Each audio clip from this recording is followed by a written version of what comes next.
Magandang umaga sa lahat, lalo na sa taga-subaybay nating YouTube channel. So, ang usapan natin ngayon tungkol sa pag-test ng Tesla. So, mayroon tayong Tesla dito. So, makikita naman natin mga Tesla, itong Tesla natin. So, ito po yung bagong version ng Tesla. Kasi malalaman mo yung Tesla na yung pinaka-old talaga, yung ginagamit dati. Kuya, nakuha na ng diamond. So, ito po siya. Type C na yung charger niya. Ito yung mukha ng Tesla. So sa paggamit ng Tesla mga ka-TH, ay unahin muna, huwag ka muna mag-on. Unahin muna yung mga lalagyan niya, yung mga locator. Ganito, halimbawa ganito. So ipasok mo na dyan, iikutin mo lang to. Napakadali lang naman mga ka-TH. So yan. Ito yung lagi kong ginagamit dati nakaraang buwan. So ito yung ginagamit ko. So minsan ko lang sa ginagamit kasi yung isa dun po sa tauhan natin. So hindi po ibig sabihin na hindi po tayo nagpunta ng mundo, wala po tayong ginagawa. So mayroon po akong mga tauhan na nagtitiit sa bundok na sinusuportahan ko ng gadget, pati yung Spark dun sa isang grupo. Mayroon ding Tesla, mayroon ding mga metal detector, mayroon na tayong mga grupo. Kaya nagtaka kayo bakit hindi ako umakyat ng bundok. So mayroon po ako mga grupo na nag-akyat sa bundok, ako lang nagsuporta ng gamit. So yan ang kagandahan kung mautak ka, hindi yung ikaw talaga yung kusang pumupunta ng bundok. Kung mayroon kang pera, magagawa mo yan. So ito mga ka-TH, ito po yung dati kong ginamit.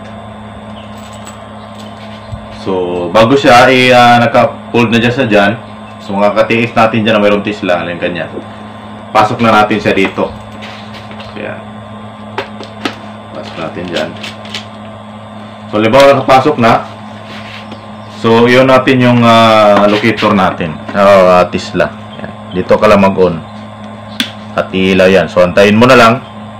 Ayan, nakita nyo. So, ang kagandahan nito ka-TH, paliwanag ko ito yung mga maximum volume niya. Yan, umagalaw yan. So, halimbawa kung yung area mo is maputik, halimbawa mga maputik kung mga lupa lang, or yung mga burol, kasi karamihan walang mga bato, ang ilagay mo dyan, mas maganda dyan, ilagay mo lang kahit 1,000 lang. 1,000, yan. 1,000, okay na yan, kasi pag ganyan kasi mga maputik na area, bihira lang yung mga high minerals. Yung mayroon kasi mga minerals na sobrang lakas, napakalakas talaga. Di talaga yan maiwasan. So halimbawa kung mabato yung area mo, ang gawin mo dyan, ilagay mo dyan sa 900 lang. Yan, kita natin 900 or 850, okay na yan. Ang lakas ng volume niya, yung sagap ng signal. So, okay na yan. So, ganyan pag set ng Tesla. So, halimbawa, mabato yung area mo, ilagay mo yung mga 850 or 900, 920, 50. Huwag ka lang umabot ng lampas ng 1,000. Pero halimbawa, kung yung area mo is maputik, pwede ilagay mo dyan, 1,000, ganyan. Pwede mo isagad kasi wala namang mga high minerals dyan. So, hindi naman talaga kaya iwasan yan, magkakaroon ng mga grounded na ganyan. So, pagkatapos, halimbawa kanyan, para hanap mo isa tunnel, hanapin mo yung tunnel dito. Yan, silver, diamond, platinum, bronze, bam, copper. Kung halimbawa lumampas ka, mayroon ka pinakita, gusto mo lang silver, balik mo lang dito. Yan, mabalik yan. Bam. Yan o, pinindot ko. Bronze, platinum, diamond, yan, silver. Halimbawa natapos ka na dyan. So dito ka, set natin sa okay. So, ibig sabihin, go walk na tayo. Ilaw na siya. So yan ang pag-set ng Tesla. So halimbawa, na to so pula natin. Okay na yan, kasabit na sa'yo. Huwag ka masyadong detect agad. Ilagay mo na ito mga 2 minutes lang. 2 minutes lang. Ano mo lang sa kamay mo. Mga 2 minutes lang. So, antay mo lang mamaya. So magdidetect yan ng silver. Yan, halimbawa ganyan. So wala naman tayong silver. So diyan nagdetect kahit mayroon pa tayong mga gold sa kamay natin. Kung silver na talaga ang hinahanap niya, wala, di yan kagalaw. Yan. So di yan gagalaw. So tatanggalin natin itong gold, set natin ang gold. So napakaganda kung mayroon kang Tesla. Marami kasi sa atin, minsan di maka-afford kasi mahal talaga yung Tesla. So sa mga taong mayroon kasi nakatapasok sa atin na lamok dyan sa ating YouTube channel, nag-iingay. So hayaan muna natin dyan, wala naman tayong alam sa kanya, di ba? Mayroong treasure hunter dyan na nila sa atin, hayaan natin dyan. Wala naman tayong mapapala sa kanila. So panoorin nyo. So set natin. Yan, balik natin ng Samino dito sa normal niya. Yan, okay na, gold. So set natin ang gold. Set natin ang 24 karat. So set okay pa rin. Dito, okay. Ayan, umilaw na siya.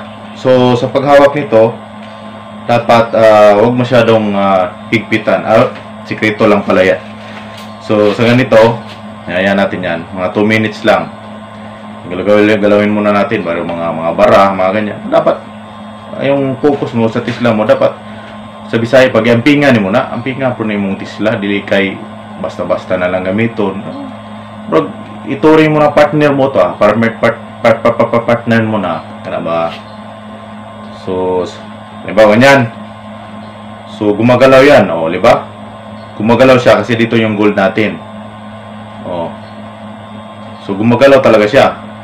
So kanina sinisit natin ang silver, hindi po siya gumalaw kasi wala naman tayong silver. So sit na sa gold natin, ay gumagalaw talaga siya. So hindi lang malakas kasi yung gold natin is hindi naman masyadong malaki. So yan. So nagtuturo din siya sa gold natin. So yan po ang gandahan ng Tesla. So pag halimbawa tapos ka na mag-detect kasi malakas mag-consume ng battery nito, i-off mo. Halimbawa ganyan, naka-okay yan, i-off mo. Yan. Tapos na. Tapos dire, i-off mo rin. Huwag mo nang galawin itong volume, hayaan mo na lang yan. Kasi masisit mo naman yan pag mag-detect ka na. So yan po, okay na siya. So yan po ang paggamit ng Tesla. So tandaan natin, so kung nakahawak ka nito, ito yung ilaw na para mag-go ka. Ito yung main talaga. So maghanap ka nito, ito yung up and down. So huwag mo nang galawin itong mino, hayaan mo na lang yung mino sa frequency yan eh. Hayaan mo na yan kasi nakasit na yan. Dito na lang go, tatlo na lang galawin mo. At ito yung frequency niya, kung palakasan mo yung wave niya, kung atake niya malayo, halimbawa mga 80 meters or umaabot ng mga 50 meters, kaya pang habulin niya. Basta Tesla. Yan ang kagandahan ng Tesla. So ito po yung Tesla natin. So ginagamit. So ginamit ito, hindi to bago. Pero parang luma, parang bago lang siya tingnan. Kasi hindi naman ito masyadong ginagamit. So ginagamit ko lang to pag emergency na. Yan. So kung di mo kayang bilhin, mayroon namang mga dyan, mga humid locator. Marami ka namang mabibili dyan ng humid locator. Tested, lapin mo lang yung mga tested na locator. Yan ang mga gandahan. Sa mga hindi naniwala dyan ng mga gadget, ayaan natin sila. Wala naman tayong mapapala, sila pa rin na maghahabol sa atin. Sa mga treasure hunter. So mga iba dyan, nira. Mayroong customer nagsasabi sa akin, sir, sinisiraan ka ni yung treasure hunter, hayaan mo na yan. Wala tayong mapapala. At makakain pa rin tayo. Kahit ang paninira niya, makakain pa rin tayo. So ganyan talaga pag wala silang ipapakita. Tayo, mayroon tayo ipapakita. Minsan nga, yung dati nating video na nakakuha ng diamond, maraming gumagamit nun. Sa totoo lang. Pero nagalit pa ako. Ginabihan ko lang yung isa, pero talagang hinahayaan ko na lang para mayroon ding ipapakita rin nila na mayroon din nakakuha. Pero yung totoo talaga, yung originality, sa akin yun. Yung maraming diamond. Sa akin yung nakuha. Ang gadget na yun is Tesla ang nakakuha. So, dalawang bisis na. Di lang isang bisis, dalawang bisis na siya. So yun po ang kagandahan ng Tesla. At lamin na kung yung site mo is maraming sign na kaganda. Ang pinaka-idol ko talaga sa Tesla yung mag-detect ka ng tunnel. Kasi pag tunnel nahanap mo talaga, sulit na sulit yung Tesla. Saka diamond, sa gold.